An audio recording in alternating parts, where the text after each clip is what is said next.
here is what to expect on your very first pelvic floor session.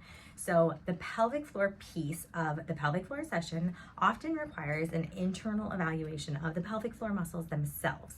So in our clinic, you'll be on a table, draped with sheets on top of you, laying on a table with sheets underneath you.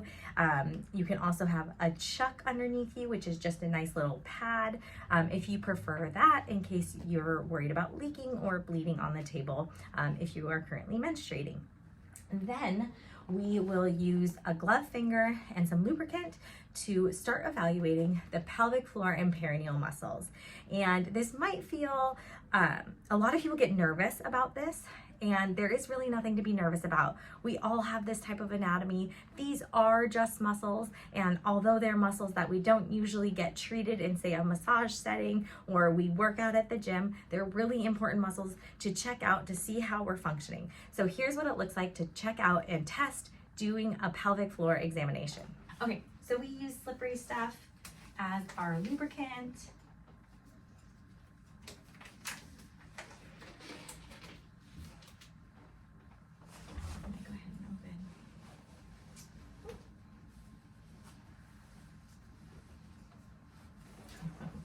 Okay, let me have you shift your hips over here.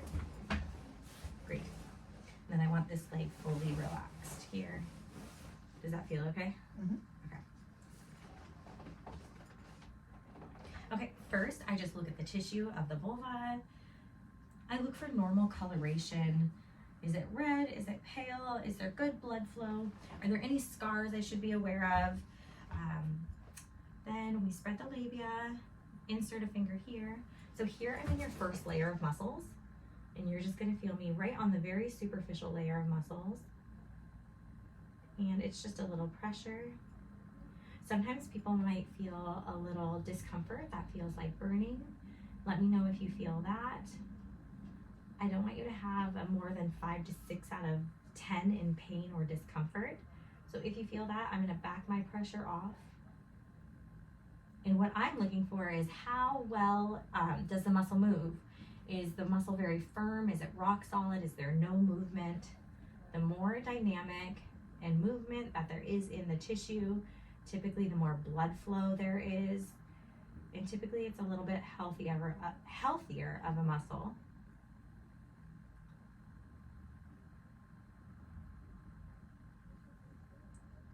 So we're just moving this muscle around. Does this feel okay for you? Mm-hmm. Okay, good. Does that feel like it's fading there a little bit? Yes. Okay. So then I would maybe move to a new spot in that first layer of muscles.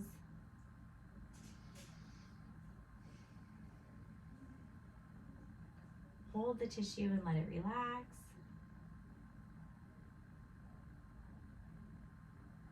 Oftentimes if people have urgency, meaning that they have to go to the bathroom a lot, or if they have tears during their childbirth experience, or if they have pelvic pain with initial penetration, so that could be with intercourse or any intimacy,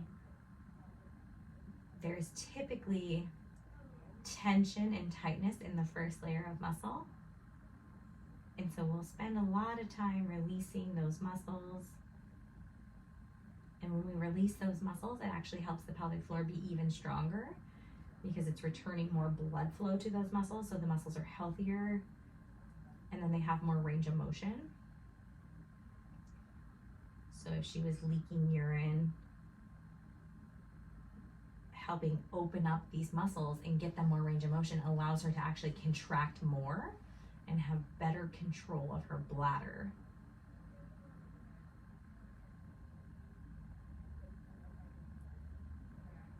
Great job. If you need me to back off or stop at any point, you just let me know. Then we're gonna go into the second layer of muscles.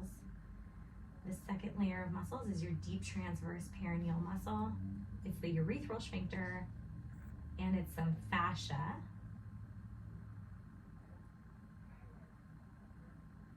And we're working these muscles to open them up, working the fascia, to help free up her bladder a little bit right here. If you had not just your urinary urgency, but if you also had diagnosis of IC, which is interstitial cystitis, a lot of times there's a ton of fascial tension and tightness in this second layer. When we're helping someone prepare for childbirth, we're working all 3 layers of these muscles, improving the extensibility and the health of the pelvic floor, and balancing the muscles side to side. You hanging in there? Okay. At this tight spot here, I want you to take a really nice deep breath into pelvic floor. Think about opening. Exhaling and letting it go. On your next inhale, as your diaphragm drops down because your lungs fill and expand, you're feeling your pelvic floor, your vagina open.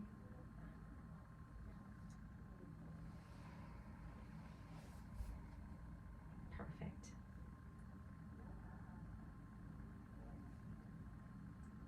I'm going into the 3rd layer here. For the sake of getting a little bit better leverage on these muscles, I'm going to just adjust the leg, adjust my body.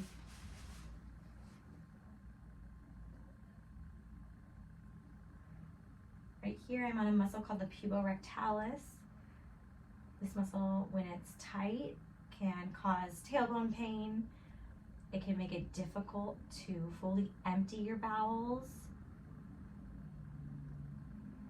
It can make it feel like you always have to keep wiping after you have a bowel movement, like you just can't get clean very well.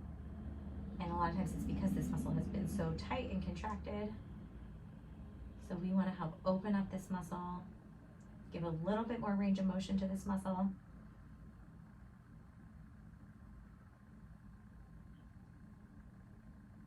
Once it releases, we move on to another muscle. So after we go from pubococcygeus, we're going to go up to her coccygeus muscle. So I find her tailbone first, then I go over to her coccygeus, which is the muscle from the tailbone over to the ischium. You're doing a really great job. Is my pressure okay for you? Mm-hmm. Okay. This side is much tighter for you on this coccygeus. So she was having a hard time tolerating that. I could take my other hand and just help support that muscle on the glute. And just giving a little counter pressure can feel really relieving and help that muscle relax and unwind even further.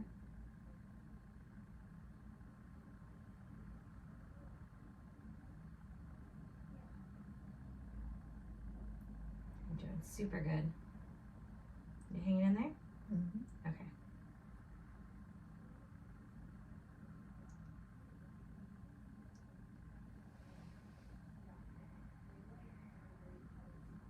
Backing off here. And let's just relax. Okay.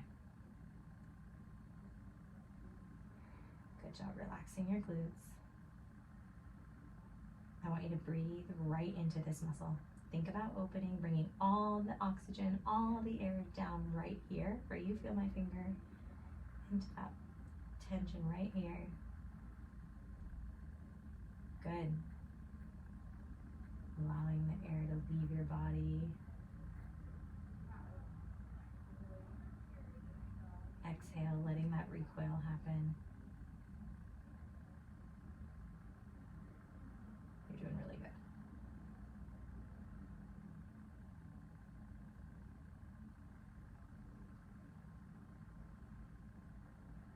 Then I'm going to slide over and I'm checking your iliococcygeus. So for me on this side, I think your tailbone is deviated a little bit to your left side because it's way more palpable on this side than it is on the other. So I go to your iliococcygeus here. Lots of tension through this muscle. Her glute is more underactive on this side than the other side, so it makes sense that her pelvic floor is actually tighter and doing more work for the glute on this side. gonna check her pubococcygeus, help it release a little bit.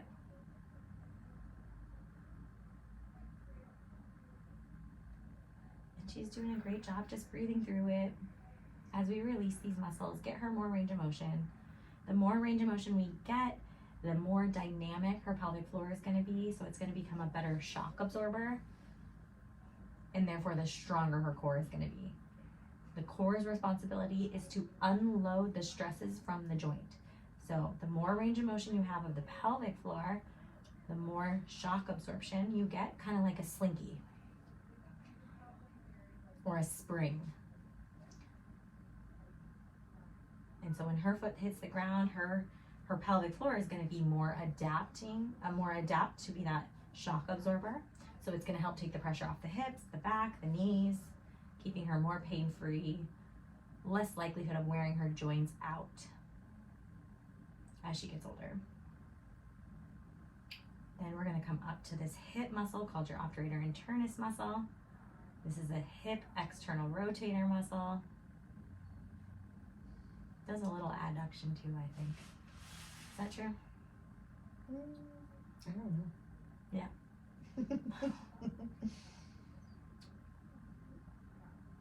So I'm gonna hold that there, let that release. If that's too much, I'll just bring my hand right here. Does that help take the pressure off? Mm-hmm. Okay, great. Can you tolerate that okay? Mm-hmm. Great. Take a nice deep breath in. Think about opening. Inhale, open vagina. Imagine that if it was a rosebud, on the inhale, you're trying to blossom every petal of that rosebud so we can see the entire flower. On the exhale, you let it recoil and close up a little bit again. Inhale, flower, blossom the rosebud.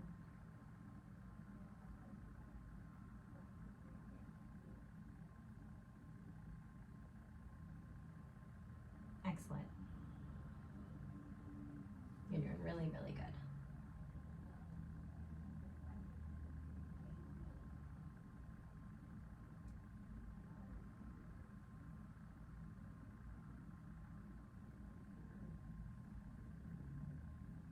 Okay, so I'm gonna back off here. You're gonna do a nice deep breath in. I'm gonna exit on your exhale.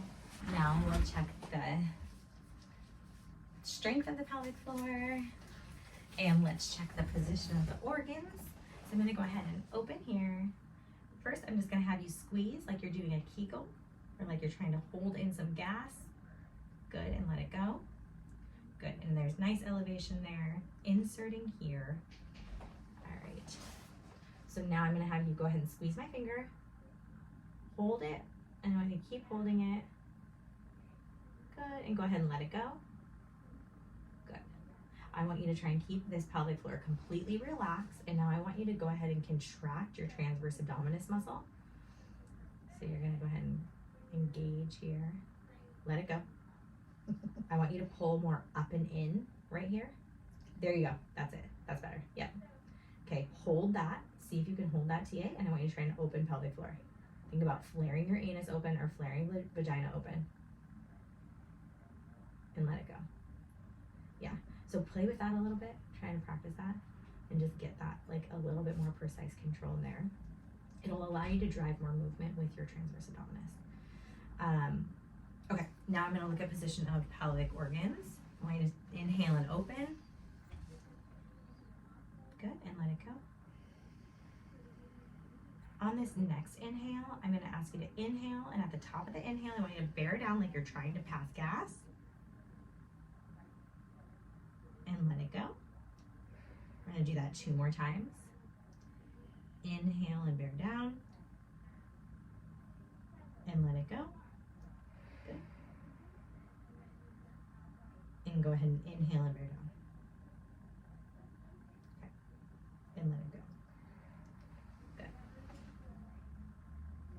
Okay, I'm gonna exit here, deep breath in. So I can also check her prolapse or her pelvic organ position in standing. I can check it in sitting, and we can check it in different positions as well.